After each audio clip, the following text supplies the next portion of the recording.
If folk but knew. This story was told by the master while at Jetavana monastery about feasts for the dead.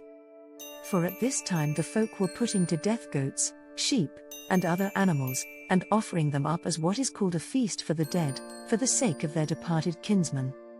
Finding them thus engaged, the brethren asked the master, saying, "Just now, sir, the folk are taking the lives of many living creatures and offering them up as what is called a feast for the dead. Can it be, sir, that there is any good in this?" "No, brethren monks," replied the master, "not even when life is taken with the object of providing a feast for the dead, does any good arise from that. In past days the wise, preaching the truth from midair, and showing the evil consequences of the practice, made the whole continent renounce it. But now, when their previous existences have become confused in their minds, the practice has came up afresh." And, so saying, he told this story of the past.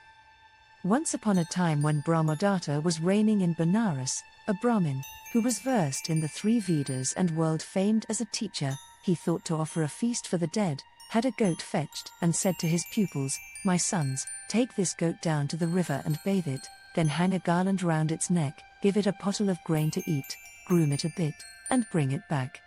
"Very good," said they, and down to the river they took the goat, where they bathed and groomed the creature and set it on the bank. The goat, becoming conscious of the deeds of its past lives, was overjoyed at the thought that on this very day it would be freed from all its misery, and laughed aloud like the smashing of a pot. Then at the thought that the Brahmin by killing it would bear the misery which it had carried, the goat felt a great compassion for the Brahmin, and wept with a loud voice. "Friend goat," said the young Brahmins, "your voice has been loud both in laughter and in weeping. What made you laugh and what made you weep? Ask me your question before your master." So with the goat they came to their master and told him of the matter. After hearing their story, the master asked the goat why it laughed and why it wept. On this the animal, recalling its past deeds by its power of remembering its former existences, spoke thus to the Brahmin, "In times past, Brahmin, I, like you, was a Brahmin versed in the mystic texts of the Vedas, and I, to offer a feast for the dead, killed a goat for my offering. All through killing that single goat, I have had my head cut off 500 times all but one. This is my 500th and last birth, and I laughed aloud when I thought that this very day I should be freed from my misery. On the other hand, I wept when I thought how, while I, who for killing a goat had been doomed to lose my head 500 times, was today being freed from my misery, you, as a penalty for killing me, would be doomed to lose your head, like me, 500 times. Thus it was out of compassion for you that I wept." "Fear not, goat," said the Brahmin, "I will not kill you."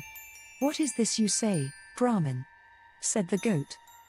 "Whether you kill me or not, I cannot escape death today. Fear not, goat, I will go about with you to guard you. Weak is your protection, Brahmin, and strong is the force of my evil doing." Setting the goat at liberty, the Brahmin said to his disciples, "Let us not allow anyone to kill this goat," and, accompanied by the young men, he followed the animal closely about. The moment the goat was set free, it reached out its neck to graze on the leaves of a bush growing near the top of a rock.